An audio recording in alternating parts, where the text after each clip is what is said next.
So ayan mga kahilaw, meron tayong natanggap ngayon. Ano ayan, ending. Ayan, Tecno LE6. Ayan. So mga kahilaw, ang problema niya, hindi gumagana yung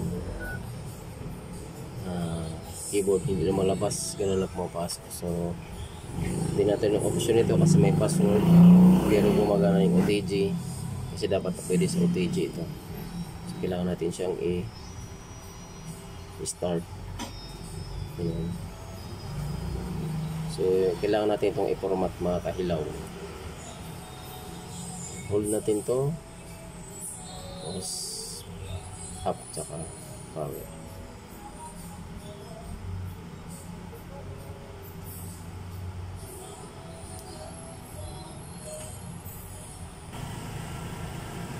Ayan, ito yung lalabas.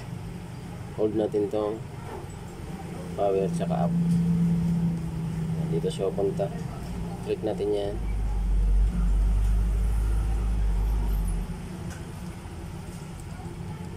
Ayan.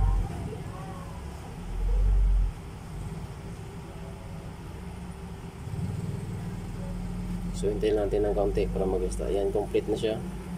Restart na natin.